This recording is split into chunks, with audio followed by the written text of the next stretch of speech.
And I said, "I had the interview go." I just tried to try and cheer him up because he's got a sense of humour. Yeah. He goes, "Would you believe, Haz?" He goes, "Yeah." He said to me, he goes, "Where do you see yourself in 3 years' time if we employed you?" And I said, "What was your answer?" And he just stared at me and he goes, "What would you have answered?"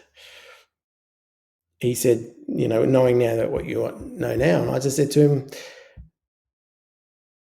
I would have probably thrown the question back onto him if it was me personally, A, because I'm a smart ass, and B, because it's just, not a question that, I like to answer. You're asking me, akin to how long's a piece of string? I don't know. Well, I don't know what's happening. Yeah, great. I'd like to be here maybe in 3 years' time. I'd like to have achieved this, and this, but mate, things happen. I could walk out the door, trip over and break my neck. And he looked at me, he goes, "That is exactly the answer I gave him." Oh my God. And But it was just utter silence, that's and wow. it put me back. And he goes, I said to him, "What do you mean?" I said to him, he goes, "I can tell you everything." My exact words to him was, "I can tell you everything that you want to hear, but in a moment, I could just walk out here and trip over and break my neck." And it was just a freak moment where you just think, wow, this person's life, literally 5 minutes prior, was not fine. He was Yeah. he was a senior executive. He's a very switched on fellow. I got shivers going through my body. That is just such a freaky story. Yeah. Yeah. And, then now he's dealing with hurdles with the NDIS because they're not giving him the care and support that he needs. He needs a particular chair. Obviously, now he needs a chin control because he can't operate it. But they're determined for him to use his hand, but he's a quadriplegic. And I have to explain to people that a quadriplegic doesn't have the ability to use their legs or arms and therefore has got chin control. And I've got 50 pages of reports to back that up by various medical fields. And it's still not enough because they're reading off these blasted scripts.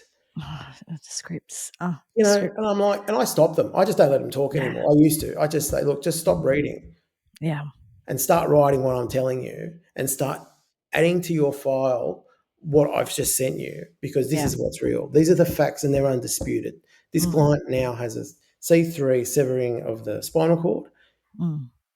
He can only use his chin barely, and this is what he needs to be approved. Oh, but it's a $3,000 addition to the chair.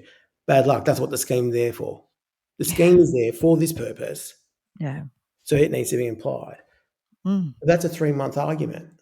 Why should it take me 3 months to argue something? So this guy can't move. He's already trapped in his body for the rest. He's only 45. He might have another 30, 40 years left in him. So he can't move in his own chair for the next 30 years. Yeah.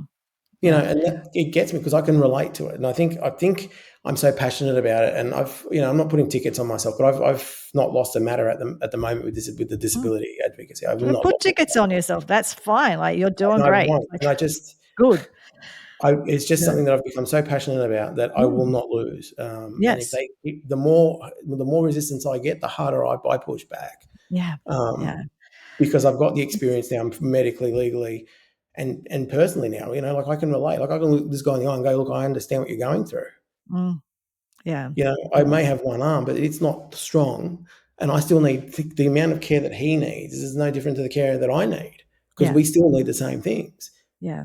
And I understand what you're going through isn't I know how you feel. They're two very different things. So I don't think anyone knows how anyone else feels. You can think you might, but we don't ever really know. But you can say I understand because you've got a lot of experience, similar experience. And so I think I understand.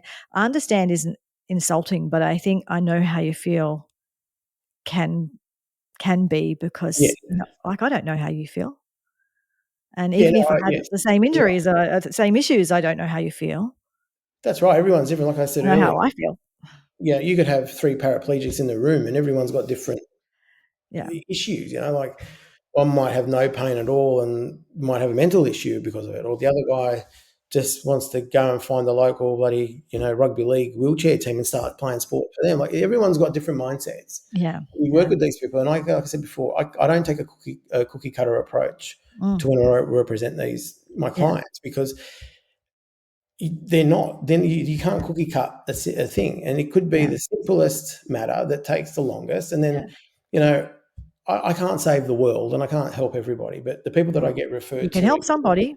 yeah, I help a lot of people. But the cases that I get are now pretty much last resort. Like they've probably had another 3 people represent them, whether they've been lawyers or advocates, and they've got nowhere. And I get them when they're at their end. Yeah. So what I'm trying to do now is I'm trying to get them in the beginning to try and nip it in the bud, to try and save a few months or years in some cases, before it gets to that point. Because in that period, these people still have to live. Yeah. And no one understands that. Like what do we do between point A? Even if I'm having a conversation with them on a Monday and they can't do anything until Tuesday, that person still has one day to go through whatever they're dealing with. They still have so you've just added another day of pain or mental illness or strain or whatever it is. That person, it's a mild inconvenience to you, and to that person, it's huge. And I feel like I've failed them if I can't get a result. So I keep pushing, and I've got to the point now where I don't care how hard I push, because they've got an attitude of they don't care what responses they give us. So why should I care how hard I push? If this is the way you guys want to play the game, the problem with government, like with systems and government systems and things like that, they have their place, and there's good things about them, but there's a lot of rigidity in these systems, and a lot of inability, it seems, of people to, like you said, I would imagine you might have, of course you might have guidelines. I understand there's got to be guidelines, and and there's a lot of people kind of rorting these systems. However, in these cases that you're talking about, I just don't understand that level of rigidity. I would think that every single one of those cases would be an individual by individual case, and you'd be looking at exactly what you're talking about, the practicalities. If this person can only use their chin, they can't use their arm. So why is that not just, that's just a sentence. And once you've said that sentence, then it's a different conversation. I, for the life of me, I can't understand why that is not just a sentence, and then the conversation moves on to, well, let's just deal with where we're at then. I just